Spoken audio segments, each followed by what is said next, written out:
নমস্কার বন্ধুরা, দেবযানী ঘরকন্যা পরিবারে অনেক স্বাগত।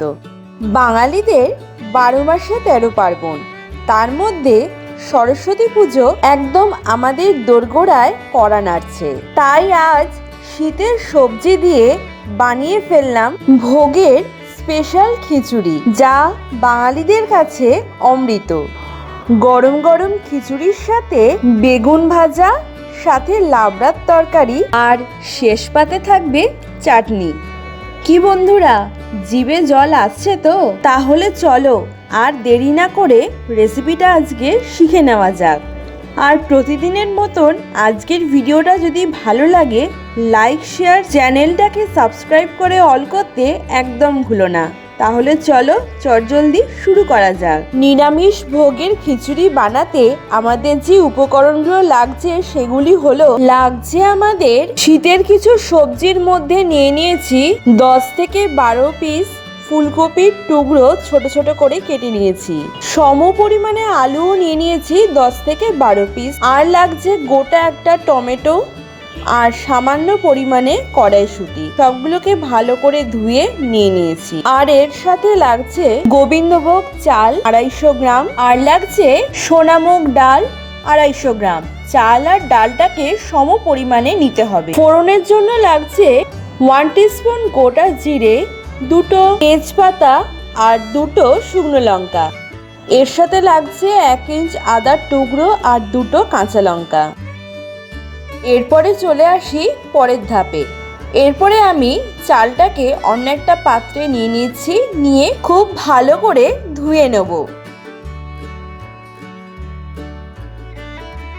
এরপরে একটা কড়াই বসিয়ে নিচ্ছি, এর মধ্যে দিয়ে দিচ্ছি সোনামুগ ডাল। এই ডালটাকেও মিনিট 10 ভালো করে ভেজে নিতে হবে। দেখো বন্ধুরা, আমার ডালটা খুব ভালো করে ভাজা হয়ে গেছে। এরপরে আমি জল দিয়ে ভালো করে ডালটাকেও ধুয়ে নিচ্ছি।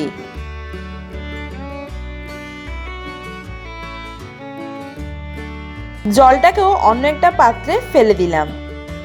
এরপরে আরো একটি কড়া বসিয়ে নিচ্ছি, দিয়ে দিচ্ছি 3 টেবিল স্পুন রিফাইন অয়েল।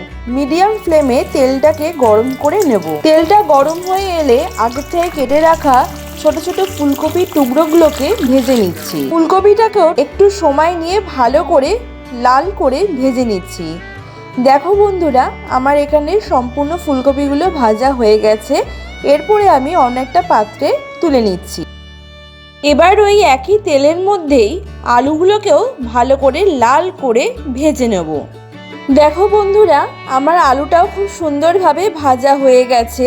এরপর আলুটাকেও অন্য একটা পাত্রে তুলে নিচ্ছি। কড়াইতে যে পরিমাণ তেল ছিল সেই তেলটার অনেকটাই আমি তুলে নিয়েছি। এবার সেই তেলের মধ্যে এক এক করে ফোড়নগুলো দিয়ে দিচ্ছি। ফোড়নগুলো এই তেলের মধ্যে অ্যাড করে নিলাম। ফোড়নটা একটু ভাজা ভাজা হয়ে আসলে আদা লঙ্কার পেস্ট আর একটা গোটা টমেটো ভালো করে তেলের সঙ্গে মিশিয়ে নিতে হবে মশলাটাকে। মশলার সঙ্গে আদা লঙ্কার পেস্ট আর টমেটোটা যখন ভালো করে মিশে যাবে, তখন আমি এর মধ্যে দিয়ে দিচ্ছি 1 টেবিল স্পুন নুন আর 1 টেবিল স্পুন চিনি। নুন আর মিষ্টিটাকে আবারও খুব ভালো করে মশলার সঙ্গে মিশিয়ে নিচ্ছি। এরপরে আমি দিয়ে দিচ্ছি 1 টিস্পুন হলুদ, 1 টিস্পুনের একটু কম গুঁড়ো লঙ্কা আর 1 টিস্পুন জিরে গুঁড়ো।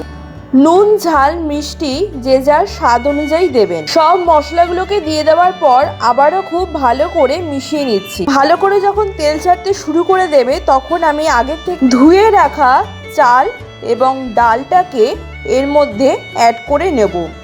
আবারও খুব ভালো করে মশলার সঙ্গে চাল এবং ডালটাকে ভালো করে মিশিয়ে নিচ্ছি। 2 কাপ চাল এবং ডালের জন্য আমি এখানে 5 কাপ জল ব্যবহার করেছি। প্রথমে আমি 2 কাপ জল দিচ্ছি এবং পরে আরো 3 কাপ জল আমি দিয়েছি। মোট 5 কাপ জল আমার লেগেছে। খিচুড়ির জন্য চাল এবং ডালের রেশিওটা একই হবে। 1 কাপ চাল হলে 1 কাপ ডাল নিতে হবে। মশলাটাকে ভালো করে মিশিয়ে নিয়ে চাপা দিয়ে রাখবো 10 মিনিটের জন্য। 10 মিনিট পরে তোমাদেরকে ঢাকাটা খুলে দেখাচ্ছি।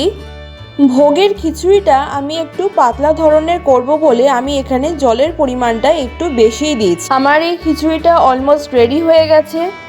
ভালো করে খিচুড়িটাকে আবারও মিশিয়ে নিয়ে তোমাদেরকে একটু ডাল এবং চালটাকে দেখাচ্ছি কত সুন্দরভাবে সেদ্ধ হয়ে গেছে। এরপর আমি এর মধ্যে আগের থেকে ভেজে রাখা আলু এবং ফুলকপি আর সাথে কড়াইশুঁটি এই সবগুলোকেই আমি এর মধ্যে অ্যাড করে নেব। সবজিগুলোকে ভালো করে চাল এবং ডালের সঙ্গে ভালো করে মিশিয়ে নিচ্ছি। খিচুড়ির রঙটাকে আরেকটু কালারফুল করার জন্য আমি এখানে 1 টিস্পুনের মতন দিয়ে দিচ্ছি কাশ্মীরি গুঁড়ো লঙ্কা। কাশ্মীরি গুঁড়ো লঙ্কাটাকে ভালো করে মিশিয়ে নিয়ে আমি লাস্টে, যেহেতু এটা নিরামিষ খিচুড়ি সেহেতু এখানে ঘি গরম মশলা তো অবশ্যই লাগবে, তাই আমি এখানে 1 টেবিল স্পুন ঘি আর স্বাদ অনুযায়ী অল্প সামান্য গরম মশলা ছড়িয়ে নিচ্ছি। দিয়ে ভালো করে মিশিয়ে নিয়ে কলা পাতায় খুব সুন্দর করে লাবড়া বেগুন ভাজা আর চাটনির সঙ্গে পরিবেশন করছি।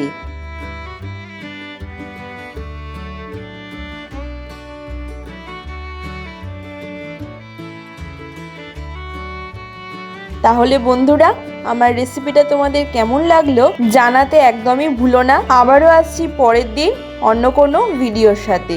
ততক্ষণ সবাই তোমরা ভালো থেকো, সুস্থ থেকো।